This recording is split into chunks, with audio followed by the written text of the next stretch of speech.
Divorce watches on. Harry attend King Charles' coronation alone as Meghan decides to stay home. Greetings and a gracious welcome to the World of Royal Staffs channel. In what can only be described as a slap in the face to the British monarchy, Prince Harry has announced that he will attend the upcoming King's coronation service in London alone, leaving his wife Meghan Markle and their 2 children behind in California. Buckingham Palace confirmed the news in a statement today, noting that it was pleased to confirm Harry's attendance at Westminster Abbey on May 6. But while the Duke of Sussex will be present for the ceremony, his absence of his wife and children is sure to raise eyebrows. The couple's friend Omid Scobie suggested that Archie's 4th birthday on the same day as the ceremony was a factor in their decision. It's a weak excuse, and one that is unlikely to satisfy those who have been critical of the couple's previous actions. While it's only expected to be a quick trip to the UK for Harry, his decision to leave Meghan and the kids at home is sure to be seen as a snub to the royal family. This move is likely to raise questions about Meghan's relationship with the monarch and the rest of the royal family. The news ends months of speculation about whether the couple would show up to the King's big day. Buckingham Palace officials were left in limbo, unable to finalize arrangements for seating plans, transport, and security because of the uncertainty over the Sussexes' attendance. Harry's attendance at the coronation ceremony is a significant development, given the recent tensions within the royal family prompted by his decision to reveal family secrets in his Netflix documentary and autobiography Spare. The book's allegations, which included details of private conversations with his father and brother, fanned tensions between Harry and his family and further damaged the relationship.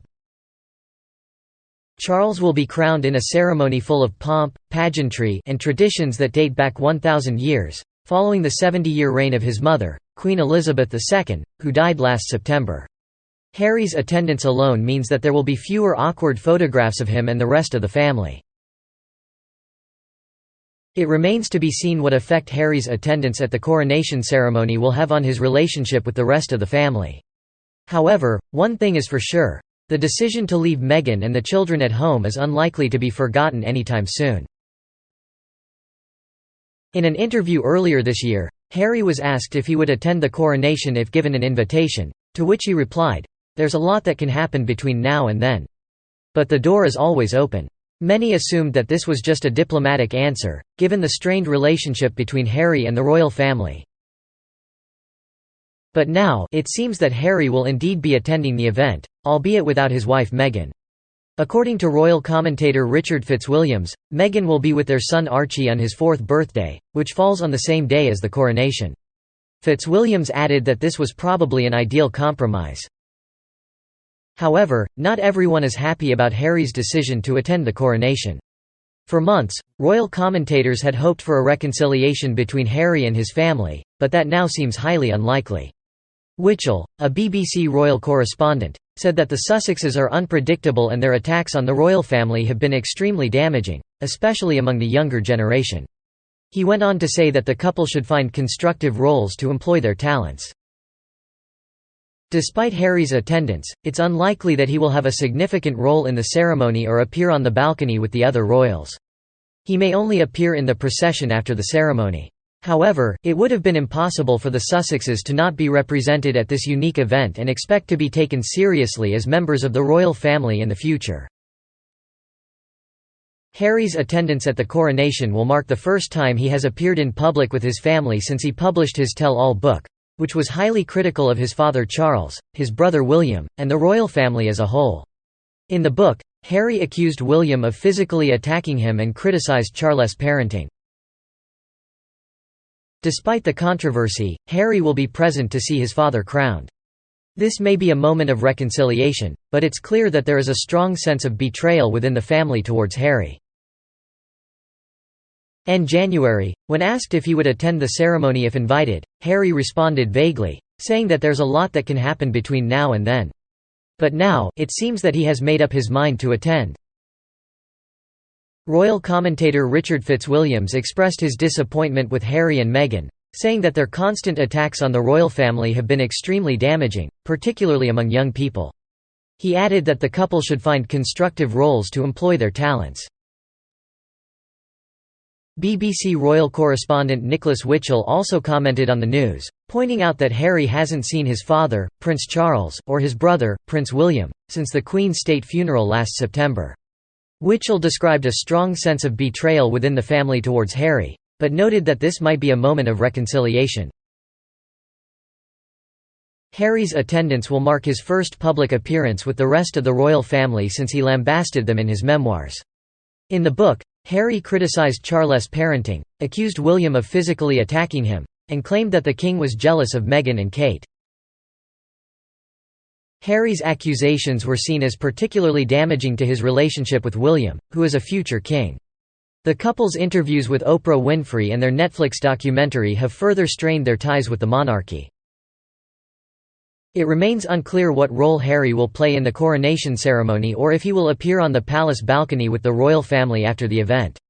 The Abbey will be filled with 2,000 people for the service, down from a potential guest list of 7,000, including leaders from France, Spain, and Japan. The service will start at 11 a.m. and be solemn and religious while also offering celebration and pageantry, according to the royal family website. The Archbishop of Canterbury, Justin Welby, will conduct the ceremony, and it will be watched by millions across the globe. In the past 3 years, Harry and Meghan have been critical of the monarchy, and earlier this year, they were asked to vacate their UK home Frogmore Cottage, in a move sanctioned by the King. Harry is currently taking legal action against the Home Office over his security arrangements in the UK.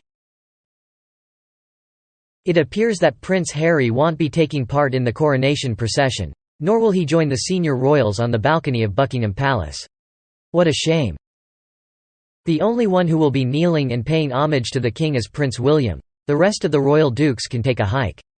Charles, the king-to-be, scrapped the traditional obligation, effectively letting Harry off the hook. Not that he needed any help in avoiding his duties, given his track record. But it's not just Harry who's getting off easy. Apparently, his kids, Archie and Lilibet, are also considered too young to perform any roles in the ceremony. So much for keeping it all in the family, eh? Meanwhile, Charles and Camilla are planning on making a grand entrance in a procession route that's shorter than the one used by the late Queen Elizabeth II. They'll be using the 260-year-old gold state coach only one way, breaking tradition by using the more modern, comfortable Diamond Jubilee state coach on their way back. And let's not forget about the crown jewels, the real stars of the show. The sovereign's orb, the golden spurs, armills, maces, swords, rings, and scepters will all be on full display during the religious service in the Abbey. As for Charles, he'll be crowned with the 17th-century St. Edward's crown, resized to fit his head, of course. Then he'll switch to the lighter imperial state crown at the end of the ceremony, as is customary. It's a shame that Harry won't be there to witness all of this pomp and circumstance. But I suppose he has more important things to do, like promote his Netflix show and complain about his life as a royal. Good riddance, I say. Thank you all for tuning in. I hope you enjoyed today's video as much as I did making it. Keep being amazing, and I can't wait to catch you all in my next one.